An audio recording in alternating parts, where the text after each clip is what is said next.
You're listening to the Wicked Theory Podcast. We're very happy to have you back, even for a short visit. And here we go. Broadcasting to you live from the outer limits of the Twilight Zone's dark side, this is the Wicked Theory Podcast.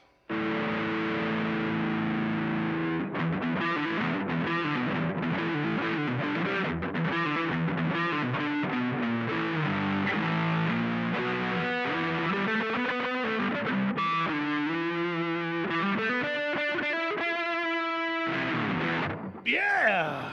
Oh, I like that one, Bob. That was like, oh, sorry. Oh, fouled you. Sorry. There you sorry, are. what were you saying? I couldn't speak. Well done on the intro. Oh, thank you. Nice little improv, I guess. Yeah, a little bit. So, this is the Wicked Theory Podcast. You heard that correctly. I am Bill. That's my brother, Bob. Hey, what's up? that was on me. That was on you that That was time. on me. I had the volume box. Too many volume knobs. Yeah, this guitar knob. This guitar is a little Volume noisy. over there, volume over here. Yeah. So here we are, and yeah, it's anybody else around? Nope, just us. No, just you, me, and the crickets. You, me, the crickets, and whoever's in the chat room. Kind of like Buddy Holly. That's right. That's right. Buddy Holly That's and the right. crickets. So with that, I mean, this is what we do. Usually there's at least Uncle Jay lately, but this is episode 192. This is what we do. We do it every Saturday night. We do it live, 7 Yeah. p.m. Wow. Eastern Standard Time. We do it on Mixlr. People can download the free app, search for us there, go to mixlr.com/wicked-theory. You can listen to us live, on your desktop too. Come hang out, get in the chat room, hang out, play the chat room game. We'll hit you with maybe a little bit of pop culture news this week, like 2 items. I don't know. We'll see what happens. Reviews and some other stuff, and then maybe Uncle Jay's gonna pop in. I don't know. I haven't heard from him. He said he wasn't gonna make it, but this show has been known to have people say they're not coming and then they drop in. That's true. The door is Yeah. unlocked. By the way, Bill, Yeah. you get a bell because you were able to get through that whole intro without being interrupted. Just about. There was a slight, Well, I started. but I didn't stop. I just kept on going. I was like, I'll be damned if I can't get through this fucking intro. Yeah, and I caught on and I kept my mouth shut. Cool. I stopped making eye contact with you, too. I was like, maybe if I just look away. It worked. So, here we are. Like I said, Uncle Jay may pop up, may not. He was doing some acting gig or something today, and we went later than he thought. Yeah, Bill, just tell him the truth. He's tied in the corner. We tied him up, gagged him. Definitely had to gag him. And tie him up, too, because he's rascally. Yeah. I mean, that's one way to put it. Plus, the alcohol. Yeah. Yeah, makes him a little loose. He can Yeah. get, he can get out of bindings. And who wants to smell his alcohol breath? So that's just another reason put the gag in his mouth. Yeah. He'd really. be like a human Molotov cocktail. You could just light that rag really. and just throw him in through a window. Really? Yeah, right? That would be awesome. Yeah, Maybe they should have done that with him on the Joker. Yeah, it's like, it reminds me of The Joker picks him up and throws him through a wall. it's kind of like a spin on the Fastball special from the X-Men, when Right, Colossus yeah. would hurl Wolverine. Right. It's the human Molotov. That's Uncle Jay's other nickname now, the human Molotov. That would be his superhero. Yes, He put a Yes. gag in his mouth, light it, and jump through a window. right. Blow things up. He'd love to smoke a cigar, but he might blow himself up. Right?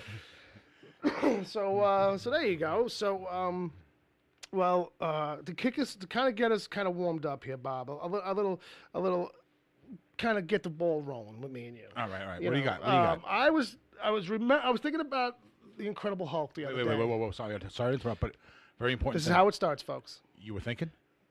It did hurt, All right. and I did have to take an aspirin afterwards. I didn't mean to interrupt you. No, I and be know. rude. I was just. I know. I told you previously, like, hey, like if you see me thinking, Yeah. just tell me to stop. Yeah. Yeah. Stop, drop, and be dumb. Yeah, I had to do it early because you know how you get that smoke coming out your ears. Yeah, you're gonna set off the You know? alarms. Yeah. So I had to catch you before that started. We don't want to get kicked out of the building. So I was thinking about the Incredible Hulk, Bob. You remember this guy, right? Oh yeah. He's a sad guy. Oh, that Hulk. This Hulk. That Hulk, the the original, original- on video Hulk. Bruce Bixby. That's it. Jesus Christ. So, so I was remembering that online there's a giant list. There's a list. There's a list of all the times that he hulked out and why. What was it? Because they made him angry. They made him very angry. That is correct. But you'd be surprised at some of the ways, or you know, like the lack of like creativity. Yeah. I mean, the people on the show have admitted to that over the years. They're like, hey, at a certain point, it's not easy to come up with 2 ways every week to have this guy Get Hulk mad. out, you know? So I've got a big old list here, and I'm going to throw some of them at you. But I thought it would be a fun way to kind of set up the chat room game. So from the chat room, as we're going through this, and then later on we'll come back to them. Right. I was thinking we'll have them come up with modern ways that the Hulk, because this is all going to be stuff from the 80s, you know, but modern stuff that reasons that the Hulk might Hulk out, like hearing the 1-800 Cars for Kids commercial. Right, that's a good one. That triggers me every time. Like, you know, so it's not a bad one. So the modern reasons Banner hulks out is going to be the chat room game. Modern reasons. Someone gave him the news that Metallica put out the Black Album. Right, I bet you that probably would have got him. Right, that probably would have got him. Right. I mean, you know, if he was a fan at all, if he was a fan on any level, from the early days, like me, you know. Sure. Okay. So, so the list is like there's 131 on the official list. Wow. All right. 131. Yeah. Wait. So that's not an even number though. No, that's true. That's true. So that means there is at least one instance where he did it 3 times, or at least one instance where he did it only once. So I'm gonna chalk that up to maybe that the pilot episode was a movie of the week. Because I don't know. I'm trying to think of where that extra one might be. Yeah, maybe something like that. Might have been the very first episode, because he's got in the very first episode is when he gets the power. Problem number 1 is problems with a flat tire, and that's in the episode 1. That's episode 1. That's the one right in the opening in credits. The intro. Yep, that's the classic "smash my knuckles in the rain" because of this fucking tire jack. And there goes the eyes. That's it. Oh, penetrating stare. But you know, simple stuff like having a nightmare has gotten him thinking about either of his wives. Okay, right, because he lost them both. Right, because he fucked up both those relationships. So just think about that, right? Like anytime you know, when they make you mad while you're having sex with them, it gets dangerous for them. Well, that too. But just anytime you're having an argument, like it's probably better if Banner is not in a relationship. Yeah. Yeah. Generally speaking. You know it would be nice though to see a woman realize that's the kind of the situation she's in, and really try to be nice to him all the time. Right, like how do I get out of this? It's like, what's that? You thirsty? Here's a beer. Have a beer. Hand shaking and everything. Nothing to upset you. Nothing to upset you. Are you hungry? I can cook something for you. Anytime he was like cut off from people that, like that were in danger, so that would be enough. It's like, damn it, I have the ability to save them and I can't. Right. So I'm gonna get mad and then I can. Quicksand. The quicksand did it once, just getting stuck in quicksand. Being bit by a dog. He was mauled by a bear. Being placed in a car compactor. Being punched and thrown down a flight of stairs. Being punched and thrown over a balcony. Being punched out, period. Being buried in a sand pit. Having a row of computers fall on him. And then there's like the classics, like he got hit in the face with a a nice blast of steam from a broken pipe. Right, yeah, that's hot as hell. Burned him in the face. Sure. Receiving a lethal injection and then having the person say, "Oh, I just gave you a lethal injection. Sorry, David." I think that's actually a line of the dialogue. Dropping something on his foot. Being pushed down a mountainside by a Bigfoot impersonator. Dealing with the pesky operator in a phone booth. I don't have 25 cents. I think I remember that, where like it was one of these like super high tension, like I have to call the police like right now, like no, you don't understand, I need to go now. Please deposit 25 cents. Maybe he's got to like go from payphone to payphone. This one is not having it. Save a kidnapping situation. Yeah. Well, it's a saving. Yeah, whatever it was, the operator wanted another 25 cents, and that was enough to make him Hulk out. And getting into a car crash, having being trampled by a crowd, and having the hot coffee spilled on his hand.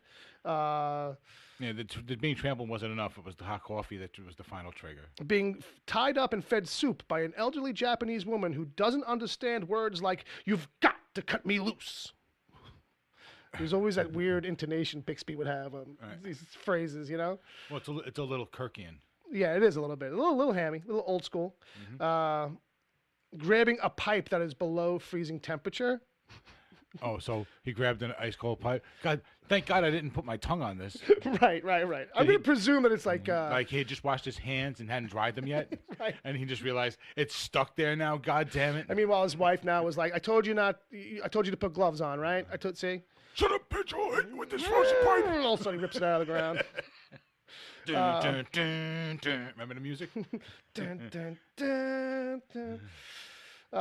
Falling through a rickety staircase while trying to get to the drunk girl who was about to jump off the roof, and then finding that she's locked the rooftop door. So it was like, you bitch! I can't save you. I'm trying to help. So really, Bruce Banner actually has anger issues. Yeah, the movie's got it right. He really is angry all the time, I think. The movie's got that right. Well, he has to be, because he has to be on that edge. He gets yelled at by a mean cop, and then he has mace sprayed in his face by that same mean cop, which I could kind of get. That might get me. Yeah, well, that would be, dude. I wish I could Hulk out and do that to a mean cop sometimes.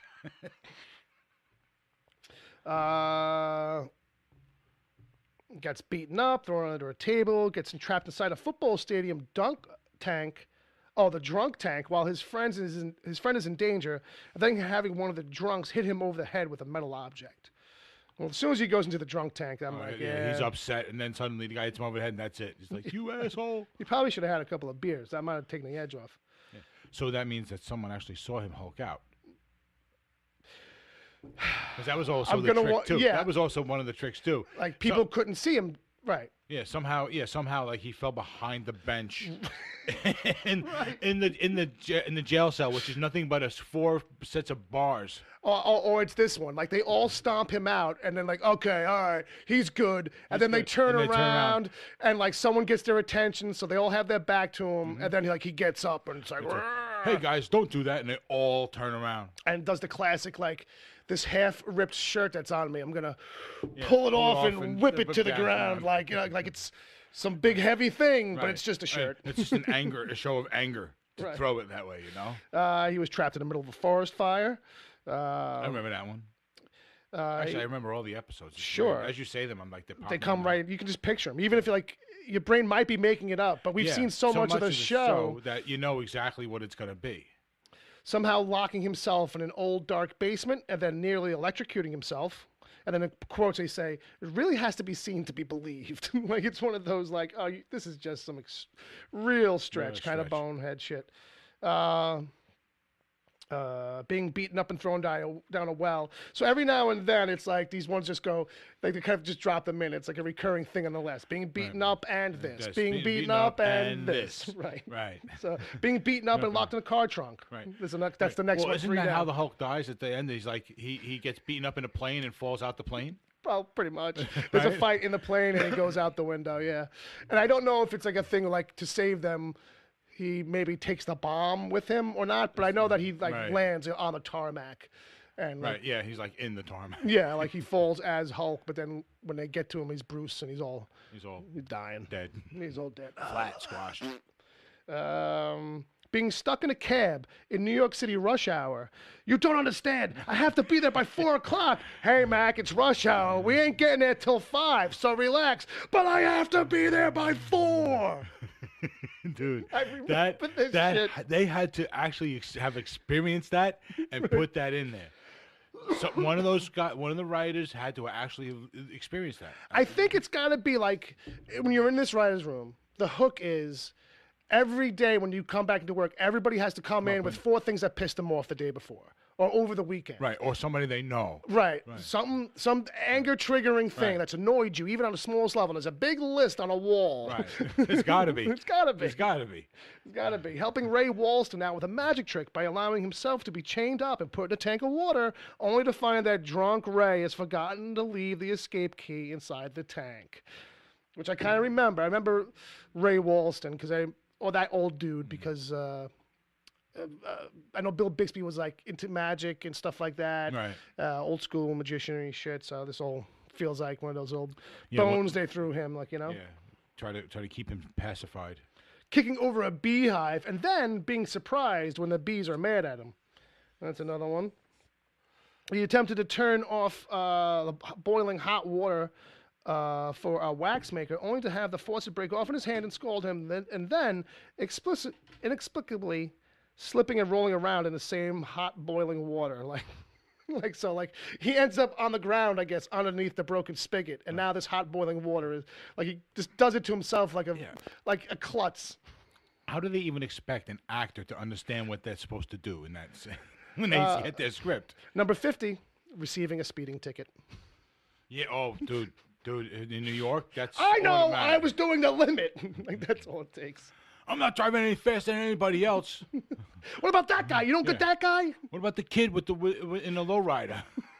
Right. Let's see. Locked in a drunk tank with a crazy person who insists he is Ernest Hemingway, and then beats the stuffing out of David. Drunk tanks seem to happen a lot. What happened? Were they both saying that they were Ernest Hemingway? Could that be one of those episodes where he lost his memory and he's in the drunk tank? Yeah. And then it's like. They just call him Ernest Hemingway because the other guy's already taken it. It's like, you're Ernest Hemingway. And they start fighting. Number 56, somehow getting himself into a belfry and then realizing that the bell is there, just as it strikes the hour. Being pushed out of a plane at 30,000 feet by a mean guy who yells, "You're going to land a lot sooner than the rest of us." That's the last one, right? It may be. I'm going to say, yeah. I mean, it has to be, because otherwise they wouldn't have used it twice if he survived it the first time. Yeah, I guess that's true. I mean, I do remember an episode, maybe it's even on here somewhere, where he's in the cargo hold of a plane. Okay. And I think that either between the brutal temperature or the depressurization not happening in that space is the thing that triggers it, I think. But I seem to remember at 33,000 feet, you're not getting much air, so... That could have been it. Being stuck in a cabin that the police are turning into Swiss cheese with their shotguns, even though he and the pregnant woman have no guns and have waved a white flag, only to have the police bullets start to fire into the cabin, et cetera, et cetera, et cetera. So it's another one of these, but I'm trying. Yeah. You know, like they all have a lot of that going on, too. Yeah, it's like, well, because he's supposed to be the good guy. Right, and no one's listening to him. And no one's listening, right. You know, and his power has to be based on him not getting, being frustrated. Here's one. Being buried in cement by the mob.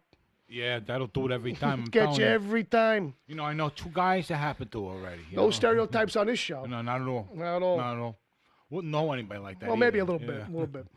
No, we don't live in the mob capital of the planet. Some are a little long. They don't have quite the payoff. Being showered with electrical sparks because Jack McGee has spotted him and is running after him shouting, "Hey, John Doe." I don't even. It's one of those ones. It's one of those ones where he's just like, "Oh my God, he will recognize me. I have to hide." Right. And somehow ending. God damn it, I have to fucking hide. Having his arms placed in a press iron, being placed in a cage with an angry gorilla, making some Hell's Angels very angry with him. Oh, so more angry gorillas. Then I guess that's number 69. Number 70 is being run over by the same angry Hell's Angels. So I guess that episode. So he encounters them twice. Right, they trigger him twice. They didn't notice him the first time, I guess. Let's see here. Wandering into an army dump to get the deadly canister of army nerve gas that has blinded his friend, only to be caught by a mean MP who knocks his gas mask off and throws him back down the hill, knocking the canister open so that David can frantically try to put his mask back on before looking up to see that the MP has somehow brought in a crane and is dumping 2 tons of garbage on him. It's a very bizarre situation, it says in brackets. I'm sorry, you were going on so long, I figured I had to stop. No, at least it was themed. While blinded for the whole episode, wandering across an army training course and then veering into the training minefield. Okay. Yeah, that would piss me off. Yeah, that would probably get me going. Let's see if there's a couple more here. Being horsewhipped. All right. That'll do it.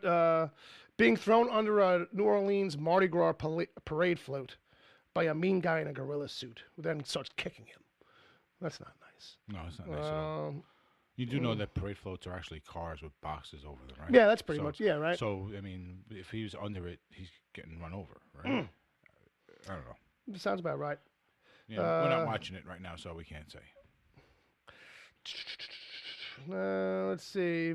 Being mistaken for mob boss Mike Cassidy, who looks exactly like him and who everybody wants to beat up, so that David is repeatedly beaten up for no reason.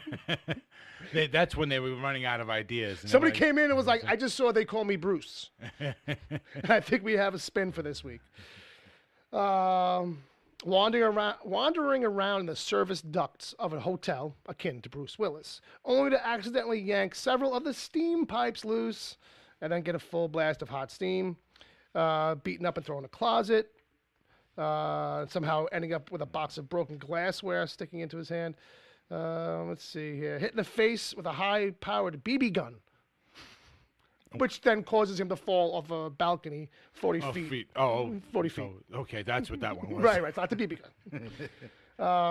He gets trapped by McGee in a back room, and when he tries to run away, he bashes his knee, crashing into a backboard, and then doing generally klutzy things, culminating with falling down the stairs and crashing into a giant flower pot. He was actually good at that stuff. There was a lot of pratfalling, really. dramatic pratfalling. Yeah. Like if you said it, I want to see like a supercut. Right. Of like somebody's physical things, all set to like Benny Hill music. Now you've said all that, you've actually got me thinking. I'm wondering if they ever thought of having Chevy Chase Chevy Chase ever read for it? If you ever read for it, yeah. Or do a Saturday Night Live skit of some kind. Maybe he was the stuntman or the stunt coordinator. It was that era. Foolishly trying to open the door to the shed of airplane propellant that is on fire. And then gets caught in the explosion. Yeah, so that was kind of a bonehead move. Being caught in an explosion on the edge of the fire that throws him into a tumbling, rolling pile of large, heavy pipes. Like, I guess some of these are just written kind of a little bit verbatim from watching. Let's see here. I'm sure they had to have more than one person watch them all, because if one person watched it all and did all this, they'd be nuts by now. Yeah. Let's see here. Punched out and thrown in the cactus bed, so that then David can thrash around on the cactus, even though he has plenty of avenues of escape, like standing up. Right. Let's see here. Beaten up by a couple of punks under the Santa Monica Pier who ask him for his wallet, query like why he only has $5, and then forcibly baptize him several times. Gets fed poisoned sushi. Period. Like, that's all you need to know. Okay, I guess.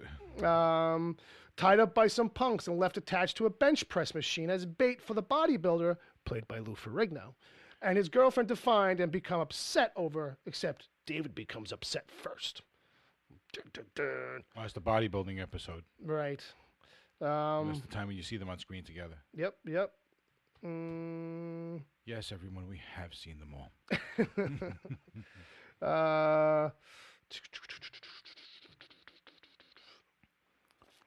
So I was just trying to figure out, some of these have like these asterisks, so I was trying to figure out why they might have that. But I'm just trying to burn through them, try not to read them all.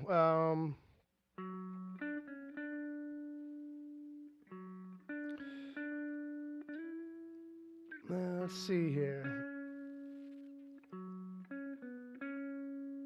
He one time went to a bar and deliberately started picking a fight so that he could get mad and turn into the creature and kill someone.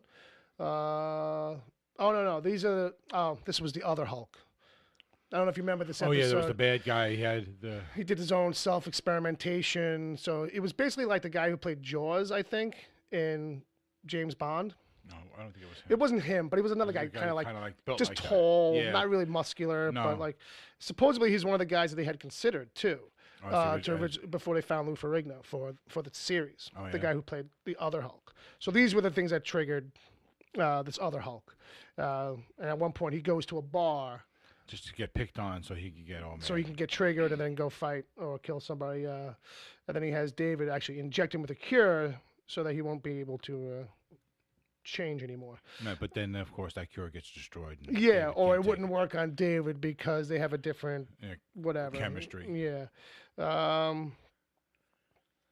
So while paralyzed for the episode, Because if he's not blind or goes deaf, like there's always some kind Right, of yeah, like, there's every always some now and kind of then- malady he does get. Right, you know. He's got to be incapacitated. Right. What's the new hook? So while he's paralyzed for this episode, somehow getting caught in the middle of a barroom brawl, and while trying to quietly wheel himself out of the room, and then he's being hit by a flying body and knocked down the stairs. What David is even doing in such a situation goes completely unexplained, is what they say in the brackets. Let me see. I'll kind of rip through a couple more, some of these shorter ones. Being lassoed by the mean cowboys and dragged behind their horses across a bunch of dirt rocks and then dragged into the river. I thought you said you were going to do the short one. Beaten up and locked in a storage closet. Oh. And then we'll just jump to this last one here. Being caught in a gym by the mean guy who's been beating up his son and then being beaten up by the guy and thrown out into the hallway. So... suffice to say, if you just kind of Google search Hulk out list, if you want to read them all, or if you just kind of want to relive the glory days, there's that. Yeah. There's that. Yeah, so you could good examples of what not to come up with. Right. That's some dated, contrived shit. We want some at least modernized, contrived shit. Yeah. But they seem to be going at it pretty good in the chat room, so... We're going to move on. Cool. We're going to move on, and we'll come back to the kids in a little bit. I guess we got a little bit of news. It's not much, but I guess no matter how little, we have to play the theme.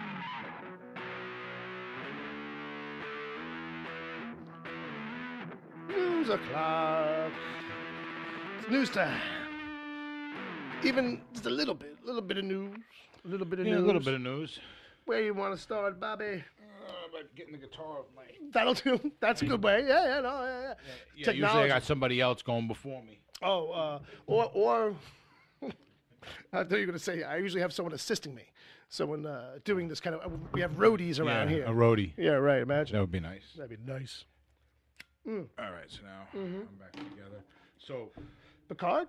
yeah, Picard. Let's start with Picard. Picard. So they're talking about the Picard TV show, Star Trek. The right? Adventures of Jean-Luc. And this online. Right? Yeah. I'm trying to pull this up. I didn't Sure. have my phone open. And I had to That's put all the guitar right. down. It's all right. So I'll I set you gotta up. check the I'll link. set you up. a little Yeah. bit. Set me up a little because while I pull up the link. So you may or may not know that they're cooking up a Jean-Luc Picard solo series that's going to pop up probably on the CBS All Access thing, much like Star Trek Discovery. And they've got a lot of great people attached. But a little bit of creative information came out this week. Right. Yeah. So, all right. We already know. I don't know if you've heard, Bill, but the Star Trek movie, the fourth Star Trek movie, has been put on hold. I did hear that. Right? Yeah. So, this is gonna. They're trying to Kelvinize the show, basically. Right. They haven't really said why, but Alex Kurtzman, who runs, he basically is now the showrunner of Discovery as well as the Picard show. Yeah, he seems And to I be think like he's their doing- overseer for the TV stuff. Yeah, he was involved heavily in The Next Generation. Yeah. So he's the guy that's going to nurse it back to health, basically. I Right. guess. Right. So And by Kelvinize, it means that right, they're gonna somehow work this into the Kelvin timeline, which is the timeline from the original, not the original, but the last. J.J. Abrams. The J.J. Abrams movies. That's the best way to put it. Right. So what that means is, what that really means, we're not sure. Because in the article I read, it's kind of like they're talking like they're gonna it's gonna have some effect Somehow. but it doesn't say that it's gonna be outright part of the universe. Yeah. It's not like it's gonna be that side of things. It's gonna be it's gonna have affected Picard's life Yes. somehow in this current timeline. That's the Right. impression that I'm getting from it anyway, but they're trying to be very cryptic as Yeah, well. So yeah. it's hard to say, because everyone's got to be super cryptic these days. Yeah, and I think too they're probably like, oh, let's not over worry anybody that might be too like, well, don't put my Picard in your fucking Kelvin's, you know what I mean? And it's gonna be like, Right. listen, people, just give us a chance, Right. I think somehow they're going to probably work it so that affecting one timeline will have ripples in the other as well. But that's, like I said, they're really not saying.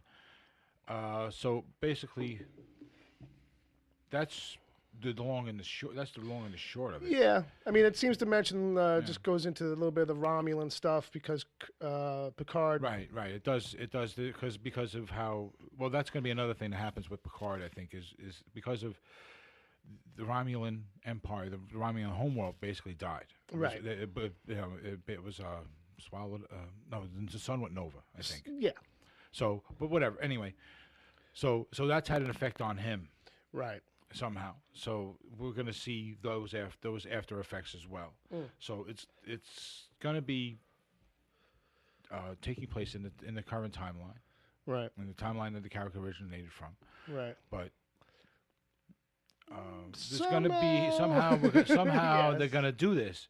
Yeah, they're going to figure out a way to explain it, or they already have, right? Because this is the pitch that they gave Patrick Stewart. Right. Yeah. I saw that part too, where he kind of they gave him basically a 34-page book outline of what they wanted to do, and because they didn't want to just go to him and say, "Hey, you want to do another show?" Right. They wanted to make sure that this guy, this actor's actor, gets the respect that he deserves for being the character. Yeah. And make sure that it's what they wanted him involved in the ideas. Right, and then one of the things they said too was that he had come forward and was like, to get me to do this, this has got to be something special. Yeah. So they took what was started out as basically what they thought was going to be like a 2-page treatment, and it blew out to 34. Right. And then he comes back in and he's like, remember "This the article is it." better than I do. Yeah, I know. I was trying to let you have it.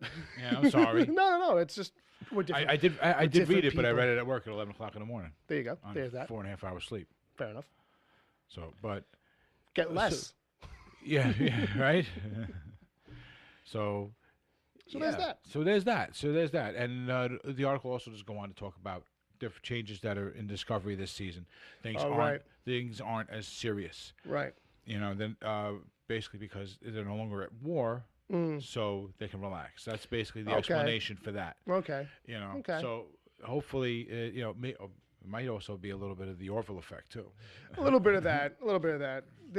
Somebody might have just seen it and said, "All right, guys, Yeah, look, they're getting a lot of attention with what they're doing. Maybe we shouldn't be so serious. Maybe Well, we should I be mean, back also, a too, little true to our roots. And right, like that, because that's what I was going to say. It's like just in general, Yeah, wouldn't just- hurt to dial it back right. maybe a little bit, Right. Yeah, and because just it's a little bit dark Hey, and like let's not heavy. make it more Trekky Right. and less overall sci-fi.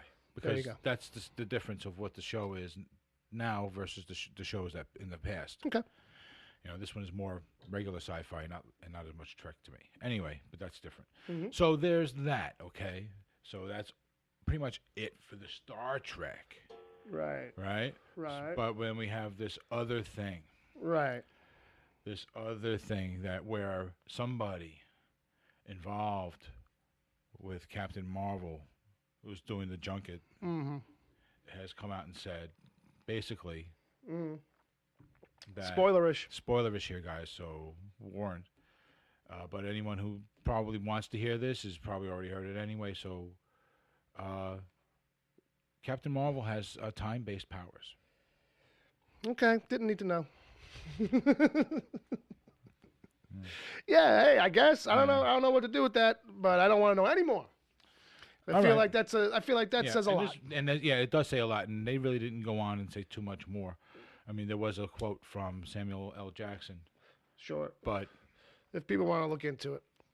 Yeah, if you want to look into it, I mean, it doesn't really spoil too much, honestly, because you're talking about at the moment that the Avengers Infinity War was over, we were talking about. Well, we knew it was time travel, but we kind of everybody surmised time travel, but no one really, and we all figured something with Doctor Strange, and so that's why people leaned towards that. Right. But no one was suspecting. Right. It might still be. No, I was still going. I'm no one sorry. was suspecting Captain Marvel. So that's why I think it's Okay. that's pretty. I think it's a heavy spoiler. Actually, if I had known what it was, I would have said no. But part of me was like, "But what is it then? Like, how can I gauge its spoilerness unless I hear it?" Yeah, I guess that's kind of the difficulty of being in the position you're in with the podcast. Sometimes it is because it's like, how do I know to say no unless But I it's not KNO no? Right. But it's not necessarily spoilerish. This could be a whole left field thing because if this was a spoiler, Samuel L. Jackson would be getting a whole lot of shit. Maybe he is. Maybe he is. We'll find out tomorrow, I guess. That's true, as his story develops. Right. But it still might be just a whole sleight of hand thing for Doc Strange. Yeah, and that's You know what I mean? Well, ultimately, we really still don't know anything. Yeah, I think we need like a harder rule maybe for spoilers here, where it's just like, because I don't know, because it's rare that like, it's very rare. I think it's only for me with the Marvel stuff. Speaking for me anyway. Okay. That it's like, I don't want to know too much. Other stuff, it's like, I don't give a shit. But somebody else is like, no, that's a spoiler to me, though. Like, you know what I mean? So I could see people who are listening, some of them like, oh, sometimes it's a spoiler, sometimes it's not. It all depends on, like, what you care about. So it's a hard thing to call, you know? So I don't know. Maybe we get some feedback from the listeners. Yeah. You know, what do you guys think about? What do you guys think about what the possibilities are? Well, do you think it's a switch? Do you think it's? Oh no, I meant our spoiler policy. Oh, the spoiler policy. Like Okay, it's my kind bad. of like, you know. Yeah, I know you were going on about that. You know, or. I mean, Right. if people want to get into the actual thing we were talking about, the Avengers, that too. Well, you know what? Let's save that because we might need it. It's true. So. Yeah. So, and that wraps up the show. No. We're gonna, as you kids are still playing the chat room game, we'll just mosey right on into a meanwhile, because we don't really have a lot, but we're trying to make the best of it. And you guys might actually end up helping out with that in a little bit. But for now, it's time for some meanwhiles. Well, maybe just one. So, What do we got? Comic books? Comic books. Remember comic books? Wow. Yeah, well. Wow, you haven't done a comic book review in a little bit. Not, Yeah, not overly long, but. It's been a while. Yeah, it's been a while since I did at least a recommend on, and that's all I got is one recommend. That if people are kind of looking for something that feels a little bit different and feels kind of like a TV show, oh, this could be a show. This is actually pretty good. And you're into witches. And usually I'm not into witches. Right. I've given a couple of witch comic books a shot. And even like Scott Snyder, who's a very popular writer, a really good writer, he's got a book out, and it's like, I gave it a shot. I didn't like it. But there's a book out now. It's just started. It's in its third issue, so you might be able to pick them up at your comic shop, all of them, or have them see if they can get get their hands on some for you. It's called Hex Wives, Hex Wives, and the setup on this is kind of like, you know, witches have been around forever, and all that good stuff.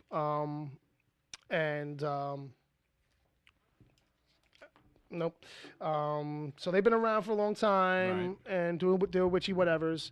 And so it's always been a thing where, like it catches you up to date a little bit, right, when you start reading it. So you see some like Salem witch trial stuff. It jumps ahead about like maybe 100 years, then another 100 years. And you kind of touch base with this small coven of witches who seem to reincarnate. If they are killed, I think that's the thing, is that they reincarnate. And so since like the Salem witch trials, there's been like a group of men who have been trying to kill them. So like a lot of setups is like the hunters, and then there's the, you know what I mean? Like, we are the vampire hunters or whatever. Right. But right around present day, it seems like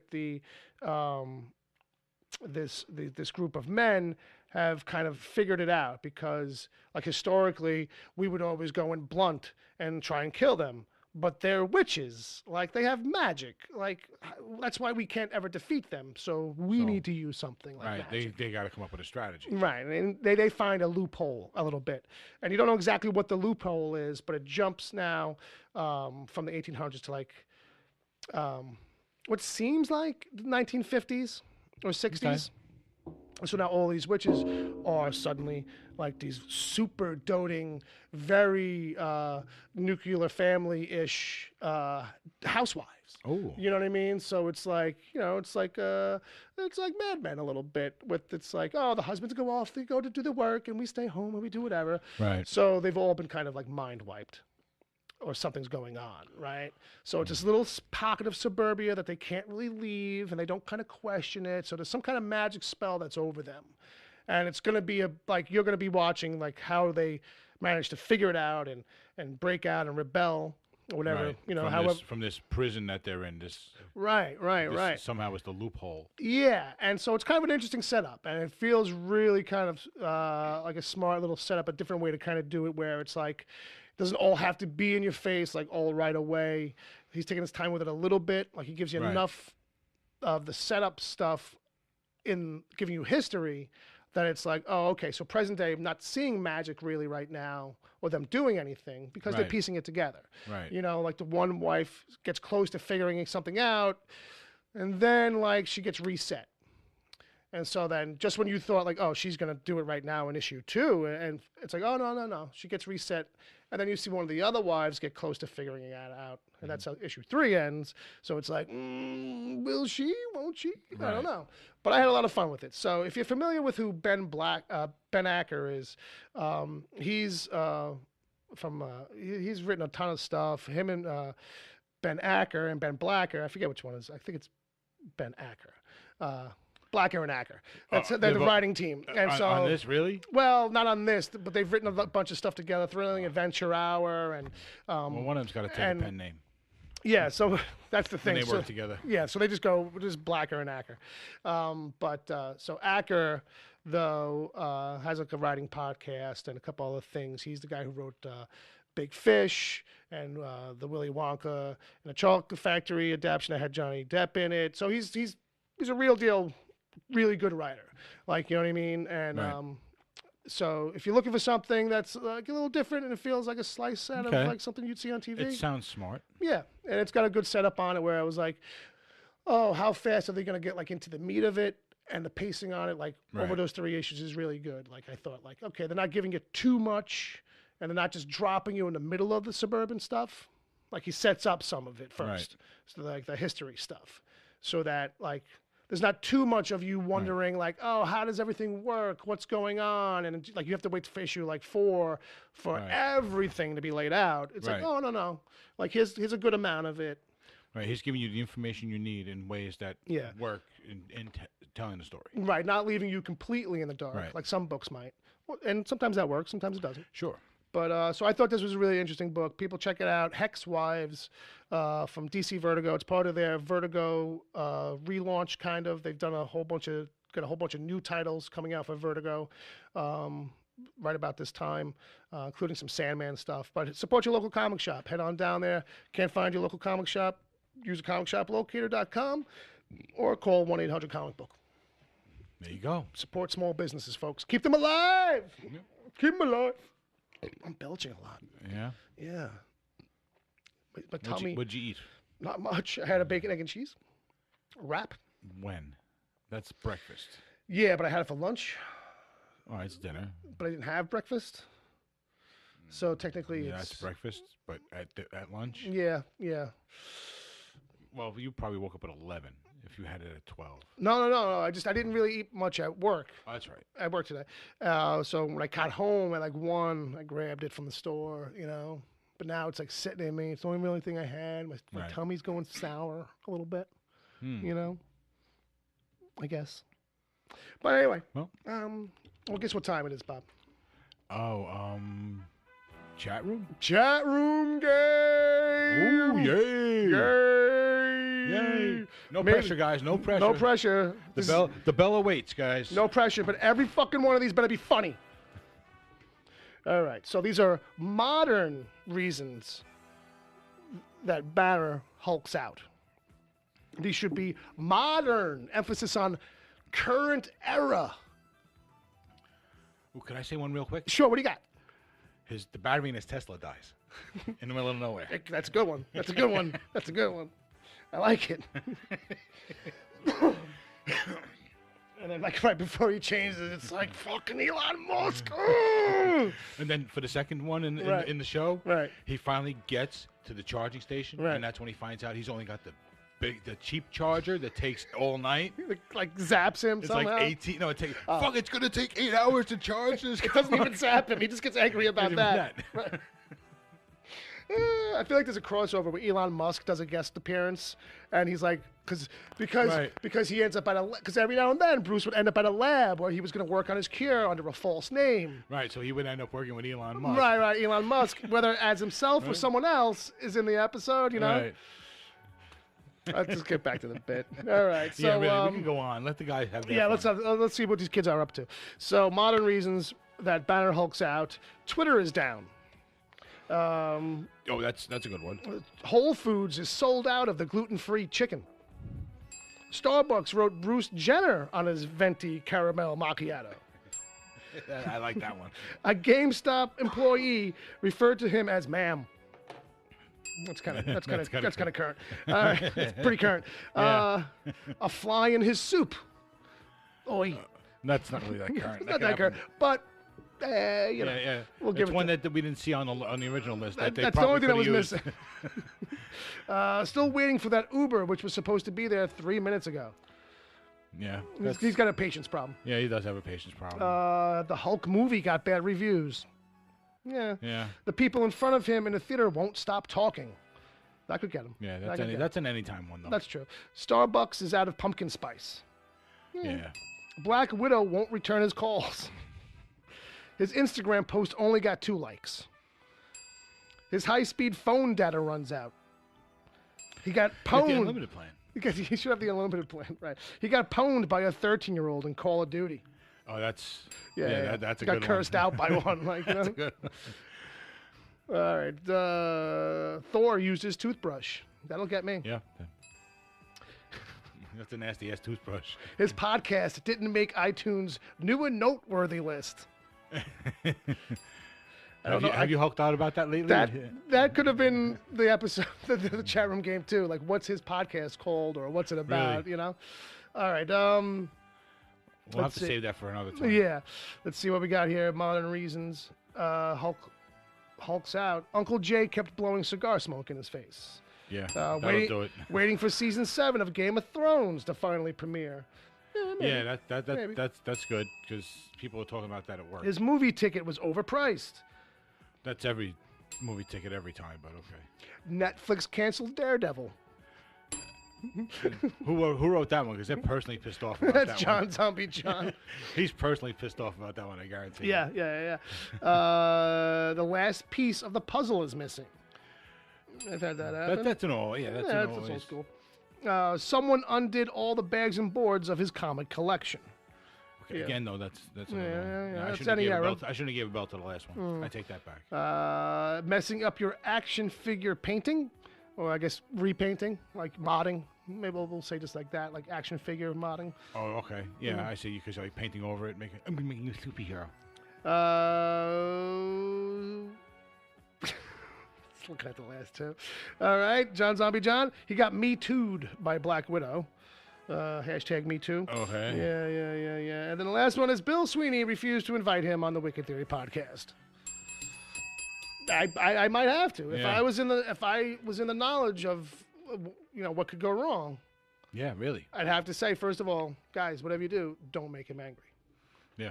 Because we wouldn't want him here when he's angry. Maybe you could do like the A-Team does to B.A. Baracus when they got to get him on a plane. I ain't get on no plane, Hannibal. And just zap him every once in a while and get a couple of questions in. I ain't drinking no milk either. Big glass of milk. I know what you put in it. Put no pills in it. Yeah, they used to do that. It was always milk. It was always a cup of milk. Because he was all like, healthy for the kids and shit. So... don't worry about it, B. Hey, we just have this glass of milk that we found out of nowhere. Yeah, really. For no reason at all. We're just generously giving you a glass of milk. Yeah, right. And then they all stood there and watched him drink it, too. Like, why are you all looking at me like that? And then they'd all catch him, and he weighed like 300 pounds, the way they would react to catching him. Yeah, because he's just that big. That big, yeah. He's just that muscular. Yeah, it's 400 pounds of diesel. I ain't getting on no plane. Oh, I ain't getting on no plane, Hannibal. All right. Then he'd wake up on the plane. And then he'd wake up on... Anyone get upset? Well, usually. There was times... Well, he would sit in his chair, though. He would not get up and freak out. I think there was a couple of times where they did that. That was the bit. Like, you know what I mean? That was like in a helicopter because we needed, like, more drama. So it was like, oh, have him wake up, and it's like we're in a small helicopter, and he freaks out. So now Murdoch can't fly the helicopter, right? Like, you know, and it's like, BA, you got to calm down. I think we've hit that actually once at least. Yeah, probably. You know what I mean? Again, looking for reasons to do things like the whole show. right. It's the same kind of writing. Right. How are we going to knock him out this week? Time. Yeah. It's that very simple kind of thing. It's very early 80s still, so it's that same kind of mentality in the writing. Well, the biggest challenge, I think, with the A-Team was like saying, like, okay, where were we going to have them locked up so that they could find stuff to build a Mad Max vehicle in an hour? Like, you know. Yeah, when they got to barns with nothing but hay and and rakes. Yeah. And like an old tractor. Oh, thank God for the old tractor. Yeah, they'd weld the rakes onto it because they'd find welding gear. Oh yeah. That was always the thing too. There was always a welding tank. They always were able to get their gear. Yeah, there was always, or it was like the thing where there was just enough. Like, you know, there was just enough stuff. Like, everybody look around, see what you can find. And before you know it, there's a... Can you use that 2-gallon can of gasoline? Right. The fumes from that 2-gallon gasoline, put a hose on it, turn it into a torch so you can melt the metal. right. To build something, you know. Right, that would be the thing, right? Well, we have to build this, to build that. It's Rube Goldberg machine all of a sudden. Right. You know, it's like 17 steps to just get the fucking torch Take going. that garden hose, put it on the tip of that. It's like MacGyvering. Well, that's what I used to say about, like, MacGyver. Like, MacGyver, not, like, in a serious way, but, like, as a joke. Like, MacGyver was definitely better than A-Team. Like, there was just one of him. Like, A-Team needed 5 people to fucking get out of a fucking locked garage. You know what I mean? MacGyver would just be like, give me a car battery, jumper cables, and 2 pennies. Yeah. Actually, I figured you'd do it for less. You'd be like, I need the lead from a pencil, a paper clip. Yeah, chewing gum. And chewing gum. Right. And he'll stick the wire together and rub. This is going to make an electric spark with the tip of the pencil on the metal. It's going to take a while. And it's going to send it through the thing into the outlet, and it's going to fry everybody. There you go. I'm releasing the door. And whether or not that works in the real world doesn't really matter. Yeah, you know what I mean? No. And MacGyver, they used to get around that too by saying like, oh, well, we don't want it to be too scientifically accurate because you wouldn't want kids to do this, try this stuff. You know what I mean? Right. So like when he puts ammonia and bleach together, like to get the fumes to knock somebody out, it's like, well, we don't need them making Zyklon B either. You know what I mean? Or whatever. Mustard gas. Mustard gas. That's what that is. Mustard gas. Don't do it at home, kids. Don't do it at home, kids. Please don't. Please, don't try kids. that. If you're listening. Yeah. Please don't. Please do don't. that. Or if you do, fine. But just don't mention us. We're not giving you ideas. You thought of that shit on your own. Yeah. The idea we're giving you is to not do that. Please. All right. So at this point, we really didn't do a roll call. But I'm going to give a shout here. I thought it was you and me.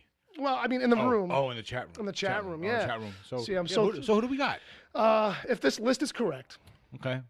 Did you refresh? I really can't refresh because then we'll drop. We'll drop.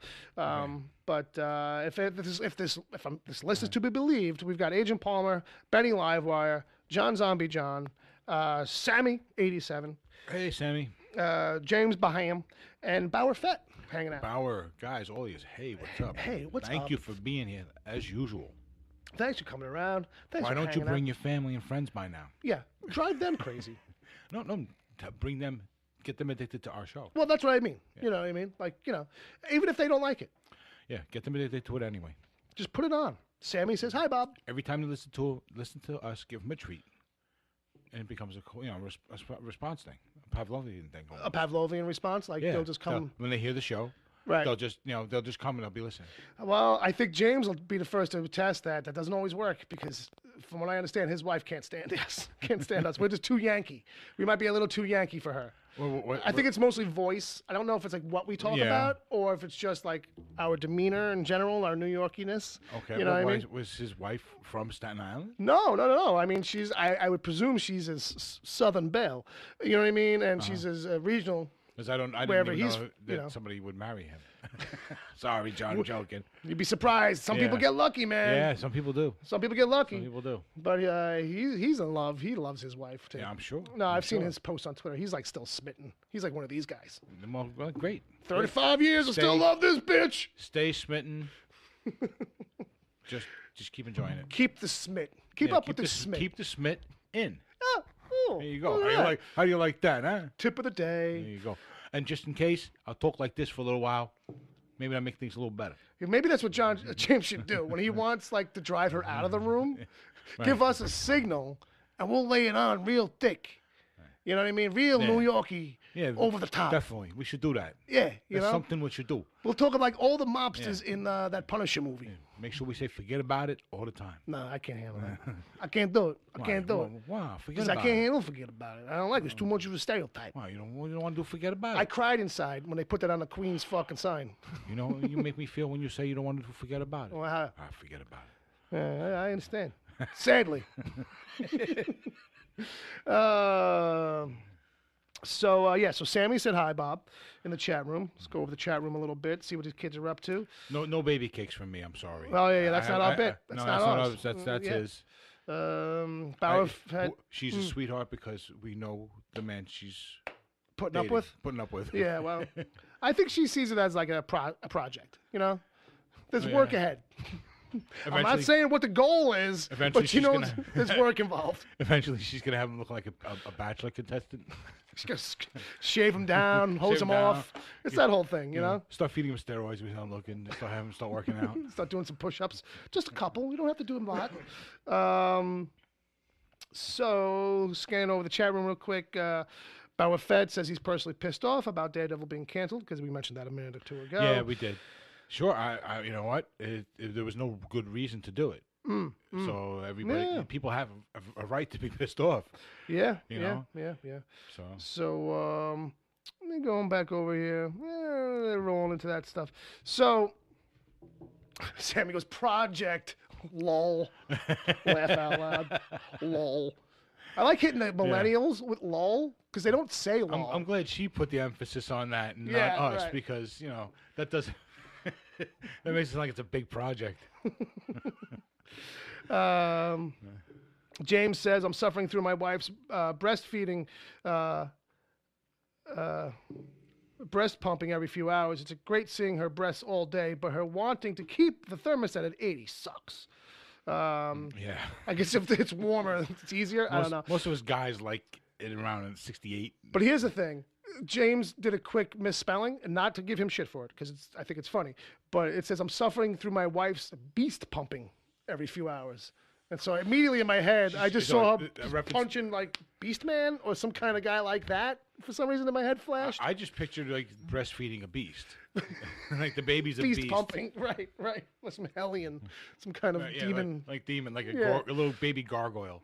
Not to say that his kid's a demon. No, not at all. We won't know for a long time. I'm sure he's the kid's going to be amazing to at least 10 or 12.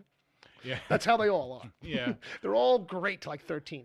Yeah, and then they get in high school and some of them, they start to break off right about there, I think. I could be wrong, I don't have any. I was told not to. In the best interest of humanity, don't make any humanity. Like don't add to it. Yeah, don't add to the pile. The best thing from humanity is if you stay out of it. It was kind of like what I was told. Okay. I don't know. Sounds good. It does. It does sound good. I know you, so it does fit. It does fit. It's probably not a bad suggestion. Yeah. At this point, I don't know if I'm a good idea either, just because at my age and not having kids and not having swimmers, good swimmers, conceivably adulted properly.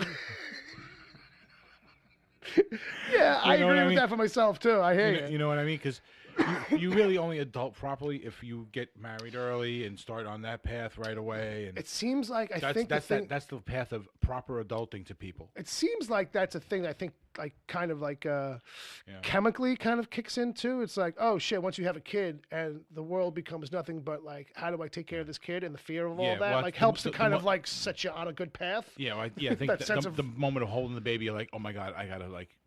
This ultimate responsibility. You know what I mean? Kind of like, oh, that doesn't kick you in the ass. The moment that you hold the baby for the first time, I'm sure it's a combination of that ultimate love and that moment of, oh shit, I got to take care of this thing till at least it's 18 years old. Don't drop it. You know what I mean? It's a lot of like. And I can't screw it up. Yeah. It's like walking around with a glass egg all the time. Right.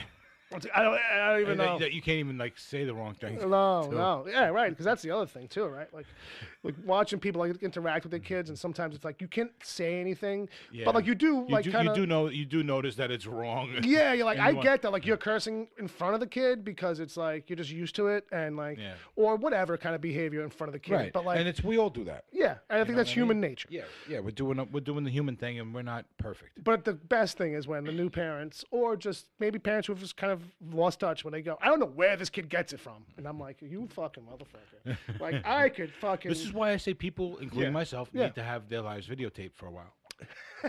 And they need to kind of like be shown the highlight reel. Not the highlight reel. Let them see the whole thing. All right, fair enough. Yeah. You know but the best of. Yeah, let them see the whole thing and go, oh fuck, that's me. Yeah. You know, because we all need that. I think we all need that because our perspective right now is a first person perspective. Just in general, and if we had a third person perspective and saw how others kind of see us. Yeah. You know what I mean? I think a lot of people would change their ways. So in that sense, maybe the video age we're in will help humanity along in that sense. Yeah, I don't know. Maybe in a backhanded kind of way. Some people, because it wouldn't be used that way. It would just be an accidental result. Yeah. I think it's usually being used for traffic cams. Right, it's basically it, you know, and like traffic security cams, footage, speed cams, and security. You know what I mean? Out in front of the bar, and and then when they catch other shit on it, it's like that's when you see it up there. Instead of like a good like self lesson, sadly, all we're getting is like viral videos of people fucking up their shit. Right. You know what I mean? And those people are actually, in the long run, the lucky ones because they get to see how they act. I mean, you know, in a certain sense, anyway. Your one great moment of stupidity is trapped now on the internet and getting millions of hits. And that sucks.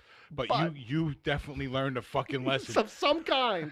It's like, okay, never drinking again, or I'm never going to that part of town, or I'm never talking back to a cop. You know what I mean? Right, yeah, whatever it is. There's some lesson, like, you know what I mean? I'm gonna look up when I walk when I'm drunk, so I don't hit a tree. You know what I mean? Or I'm just not gonna like, you know. Call my girlfriend and do crazy shit like that, you know what I mean, or whatever. Yeah, or I'm not gonna stomp all over the American flag in a video, and think that that won't get me any backlash. Yeah, right. You know what I mean? Mm-hmm. So with that, what we're really sitting here saying is like, technically, I could go check out the email, see what we got. Well, yeah, you can do that. I mean, we're okay on time. We got one. Yeah, when we can bullshit, stretch it. Well, we're doing pretty good. Yeah, we are. We're at an hour. We've hit the minimum. Yes. We've hit the minimum. What I will say is that anybody in the chat room wants to hit us with randomness, maybe throwing out an email right now is inconvenient for you, but if you're listening live, you want to hit us in the chat room real quick with some kind of questions or some kind of setup stuff, we'll kind of fold it into the email segment, random question thing, or if you just want to set us up for something goofy, that's fine too. You know? But, and then meanwhile, in the chat room, if you have ideas for what we can do in the after show. Yeah. I don't think we'll be doing a long one. But fine by me. I want to play some guitar. See that? No offense, guys. No offense, guys. But he's already got I did a double yesterday, and I'm going through a withdrawal. I was going to say, no offense, guys, but he's already got a better time planned. Okay? He's already thinking about, well, what am I going to... There you go. No. He's starting it now.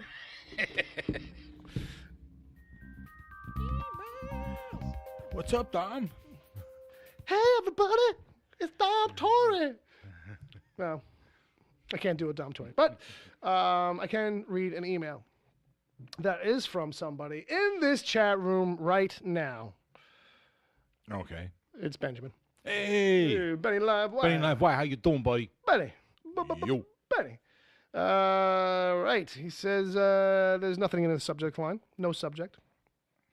It says, hi, fellas. After much persuasion, I decided to see the Aquaman film. Surprisingly, I really enjoyed the film. I did feel the story went a little too long, but the pacing was fine. Atlantis was truly amazing to see, and I felt that there was some Blade Runner inspiration to it. Yep. Jason Momoa is fantastic and really worked hard on bringing sexy back to Aquaman. I don't think back is the right word. I think just inserting any sexy at all. Yeah. It was a lack of sexy. Yeah. Amber Heard was a beautiful redhead. Enough said. Yeah. Black Manta, spoiler, was an okay villain, and I hope. Well, he was a good comic book representation. Sure. Okay. On video, that's what I think. Okay. That's why he was basically who he is in the comics, based on what I know of him. I'm not the biggest DC fan. Right, fair enough. But I have read some of it. I hope to see a different villain in any possible sequel to come. I recommend this film to anybody who feels upset by the past DC properties and give this film a chance to reignite your faith in the current generation of DC films. That's pretty much it. Sent from his mobile. Thank you, Benny.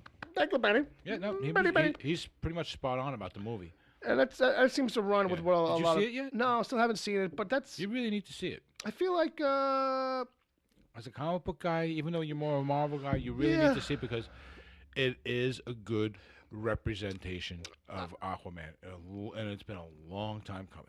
That's true. And just on that alone is a good reason to see it. And I hear good things about it. I hear, like, hey, it's not fucking breaking the fucking mold, but it's a fun action romp kind of thing. Like, you know what I mean? So it's a great action adventure film. Yeah, and it is. And it doesn't shy away from being the comic bookiness. Right. It doesn't shy away from that.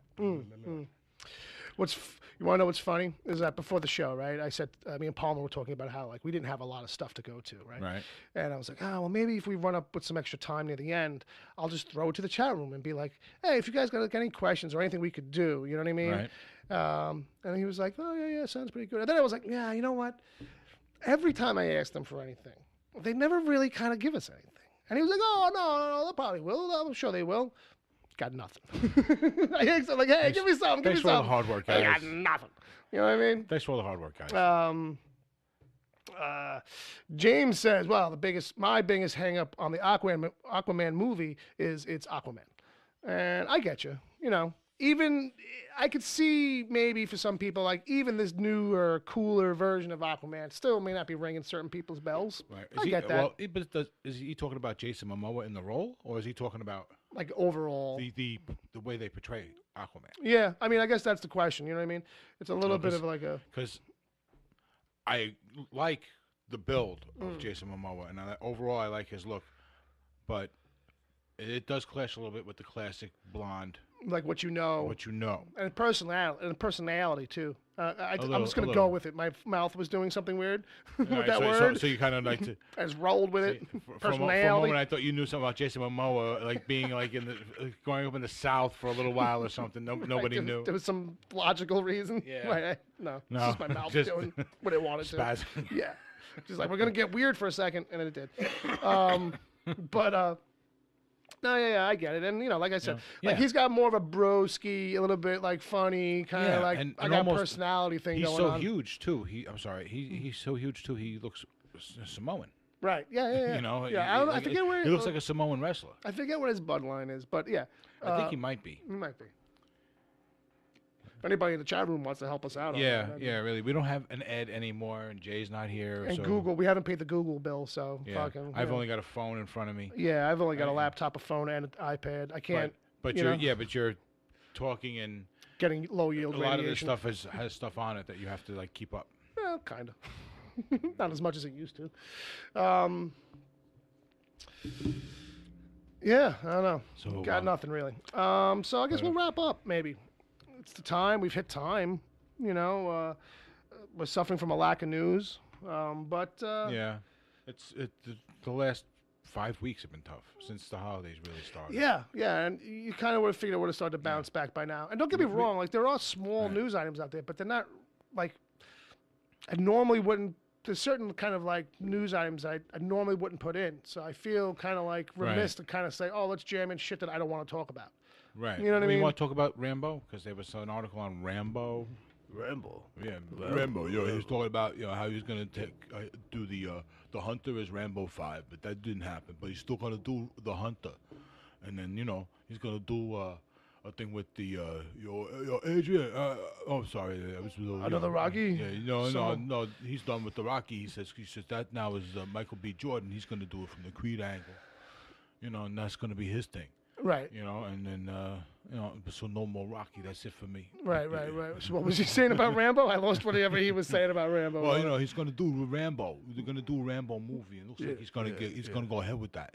Right. Yeah. Well, that's coming. Yeah, he's already put out a picture of him. Rambo 5, and then he's still gonna do the Hunter. There's gonna be an Expendables 4. Oh, he's laid out his whole list. Yeah, but eventually he's gonna. This is it. He's gonna retire after all this. I think. Oh, really? He's setting things up. So this is gonna be. Oh, okay. He's getting too old for this shit. Yeah. You know how it goes. You get old. So. I guess he's like Dad's age now. Yeah. Maybe he's just tired of having to work out. Like if I didn't do these action movies, I really wouldn't have to work out still at this age. Yeah. The amount of steroids you got to take now. They're making it really hard to get these human growth hormones. So really. I might as well just kind of like not do action shit anymore. All right. Well, he's pushing fucking 180. Momoa is half Hawaiian, not Samoan. Okay. Good to know. Okay. Good to know. Clarity. Right. Yeah. See, in my mind, that's the same thing. Right. Well, it kind of. I'm sure they would. Yeah. There's definitely a difference. Yeah. It's Pacific Island region stuff. Sure. So anyway. But that's good to know. Yeah, it is good to know. Thank you very Clarity. much. Thank you, Sammy. Thank you, Sammy. The most responsible young lady listening to our show. Yes, Agent Palmer, could have helped. He's the guy who usually helps. Well, I think, what, but, between the two of them. Yeah, I know. They're like, I just figured I'd start teasing him because she jumped in. Now that they're like staff, well, now that they're like together, are they like joint staff now? Yeah, are we getting her as another some more slave labor? Are we getting her for even more free than we get him already somehow? If that's possible, you know what I mean? Like, because we get him for free as it is, right? And if we just get her as extra, have we actually like found a loophole? To right. More free assistance. Yeah, I mean, we'll take it. Sure, we'll take it. He's part Polynesian, is what Benny is saying. So okay. So sure. Yeah, sure, cool. Sure. That's kind of the look. Yeah. It's part Polynesian, part sexy. Oh yeah. That's pretty much it. So now is the time. Now is the time to say goodbye. Boots and cats and boots and cats and boots and cats and. Never seen Boots that and one? Titan. So I guess we'll just wrap up. We'll come back for an after show. So I'm gonna have to queue up something for music to kind of take us through because I do have to use the boys' room. So Alex Skolnick Trio. The Alex Skolnick Trio. Oh, too late. All right, that's a commercial. Where is the volume for that one? There it is. All right, so a few seconds and that's off. Yeah. So I hope people will enjoy whatever it is I'm going to play during the middle. Don't worry, it won't be for long. But yeah, so James says, give Steph $1 an episode, and I'd be paying women on the show more than I pay any of the men. So. And that would look good on paper. Yeah, there definitely wouldn't be a glass ceiling around here. But that would imply me to pay anybody anything. Yeah, really. Why start now? Really, the Patreon doesn't even pay my guitar strings yet. I mean, that's true. And besides, if I start paying one person, regardless of whatever the reason is, everybody's gonna be chomping at the bit, putting their hand out, like, really? Where's my 30 cents? Yeah, really. Where's my nickel? Where's my cut of the pie? And then what? Reimbursement, travel expenses. Well, that would put us in the poorhouse. I'll tell you that right really. now. But yeah, so this is gonna wrap it up. People, stick around if you're listening live. We're gonna come back. We'll do a small after show. We'll figure out something, as we always do. We figure out a way. Yeah. I don't know if that means it's entertaining or not. But if you're not listening live, you can listen to those episodes too on our Patreon. You can support us there for just $1 a month. Please. Get you access to all that good stuff. Please. And there's other options and tiers available. Yeah, if you're listening live, stick around. Brother Bob, where can people find you? I'm at Bob WTPC. Hey, Uncle Jay, where can people find you? Oh, not here. Sorry. Drunk. Out in the woods. Out in the woods somewhere. Sitting by a campfire by himself. Well, wherever Uncle Jay is, I'm sure we will get the lowdown next time we see him. There's a good chance of that. Very good chance of that. If there's a story to be told. Yes. We'll probably hear it. Uncle Jay will tell it. Well, if it's got, yep. Not that we don't mind. No. I should say not that we mind. Fair enough. Thank you, Agent Palmer. I Yes. see you assisting me in the chat room. Thank you. Yes. Thank you, Palmer. Whoop, wrong button. Thank you, Agent Palmer. Thanks to Agent Palmer. Check out agentpalmer.com. Agent Check Sammy out, as well. that's still the wrong button. I have things. Yeah. I have well, things. then I'm going to go ahead and thank Agent Sammy as well as Agent Palmer. Very good. Very good. Agent Sammy, Agent Palmer. Yeah. Now that I said that, I think I have to make up for I have to make a theme up for her. I just Agent Sammy. And that's it. You know what I mean? yeah. Later. We're out. So this is the end. It's the end of music. Check us out at wickedtheory.com. Find me at Twitter as Wicked Theory. And then that's it. This is going to be a wrap. This has been the Wicked Theory podcast. And for that, we apologize. Sorry.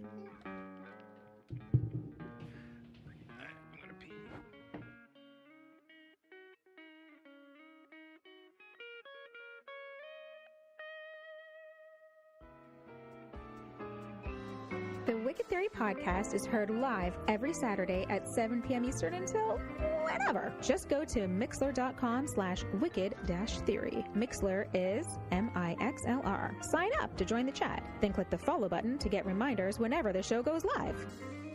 You can find the show on iTunes, Stitcher, Google Play Music, wherever good podcasts are given away for free, and at wickedtheory.com. You can support the show at patreon.com/wickedtheory. There you can get the after show if you miss it live. God forbid. Plus other exclusive episodes.